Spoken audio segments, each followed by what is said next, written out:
starts. The schools are where your kids, our kids, everybody starts to get their fundamental principles and values. And we need to ensure the people that we elect into office are going to instill the values that everybody in this room wants for their kids. Am I right? Absolutely. I can tell you certainly that my values, I think, stretch apart with the values of the other conservative candidates that are here today.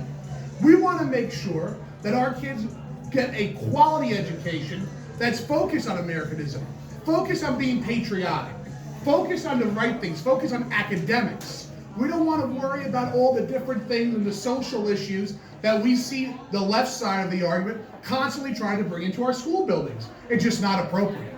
Right. I want to stop this narrative that I see going around our whole area today about book banning. Let's talk about book banning for a second. I don't think there's one person in this room, and correct me if I'm wrong, that wants to ban any books from any people. Am I right? Right. We're conservatives. We're Republicans. We don't do that. That's something that the Marxist regimes do. What we want to do is implement policies for books that are coming into the schools to be vetted.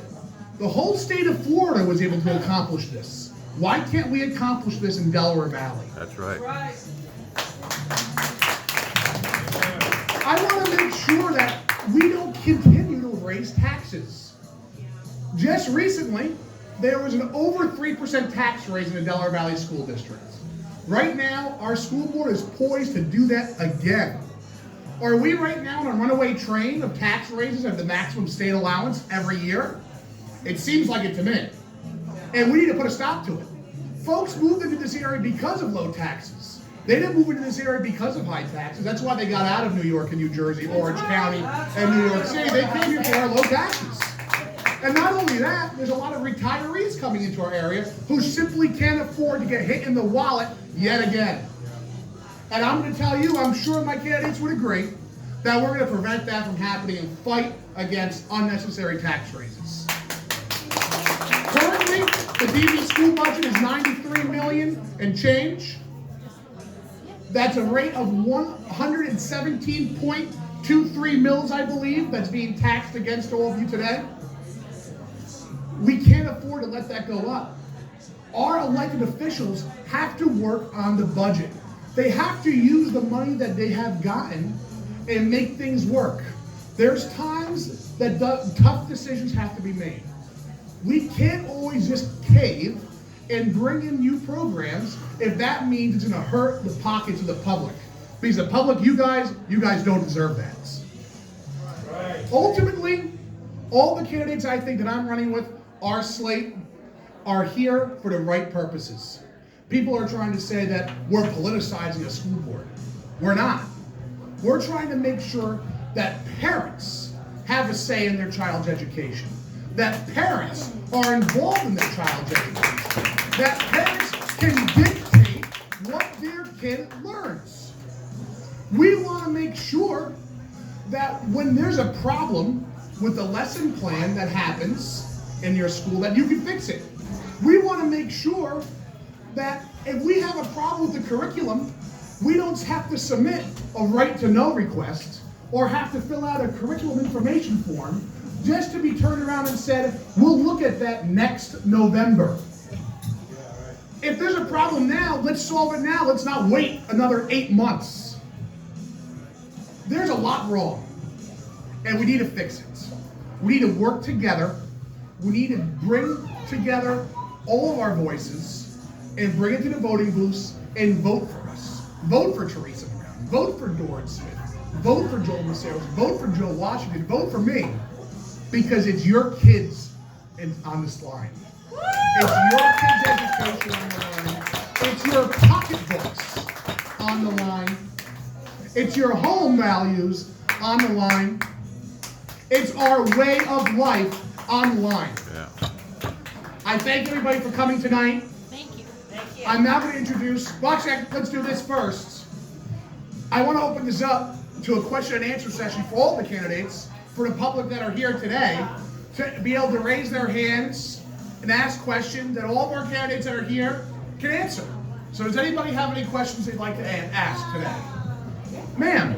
I see on your sign that one of your 5 points is prioritizing student safety. Can you give a specific example of what that looks like for you?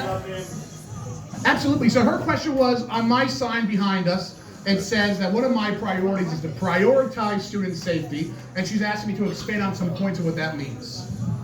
What that means to me is having discussions about what's going on today at large. Unfortunately, we live in 2023, and bad things happen. Just recently, we had something bad in Tennessee happen that lost the lives of kids and adults.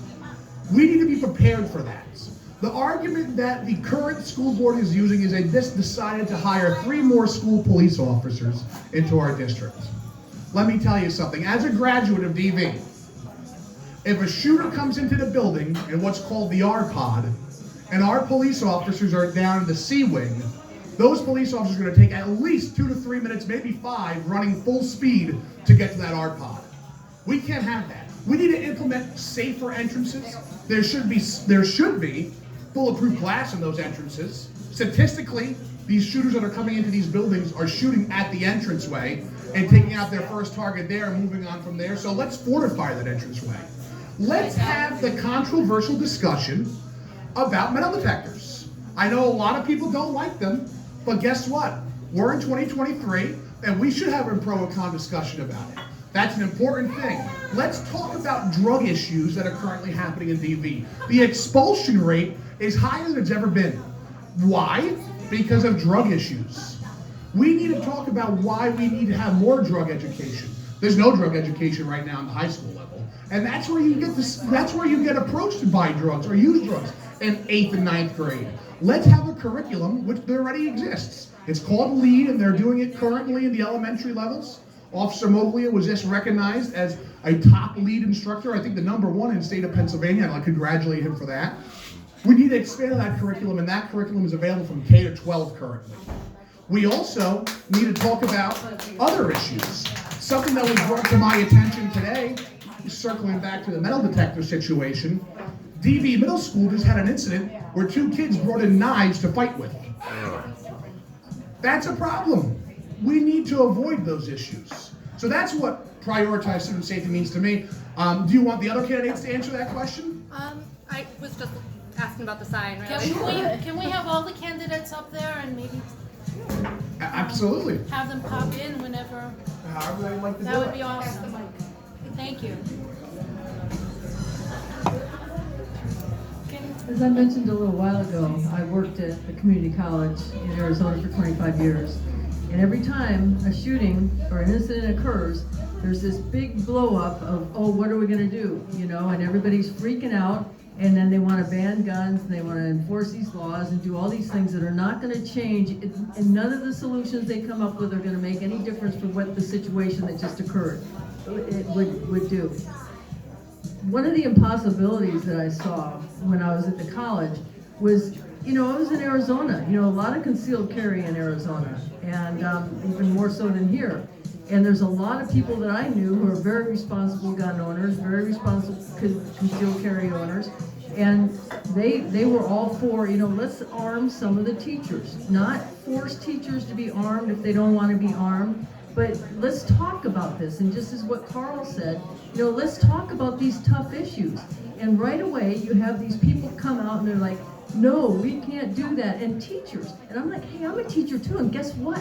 You know, and they came out with this policy on the email. The chancellor of the college sent it out and said, okay, now this is what you do if there's a situation. You get out, hide under a desk, and throw books at them. And I'm like, wow, I don't think that's going to work for me, you know? So, you know, we got to have these discussions with people and really say, look, you know, this is not something we can be controlling with a few tyrannical people who are anti-gun. We need people who really want to work on solutions. Because I'll tell you what, you know, like Carl said, if we've got cops on the other side of the campus, they're not going to get there in time. Shooters know that gun-free zones are the places to go to do their crimes. That's right. So you arm people, they don't know who's armed, and it makes them go somewhere else. It's the greatest deterrent in the world. So that's one thing that definitely, it just has to be talked about. don't know about you, but I'm voting for these guys right here. You know, I have a background in community outreach. I worked at an institution for probably between 10 and 15 years. A lot of adolescents suffering from disorders, drugs, alcohol, food disorders, homosexuality,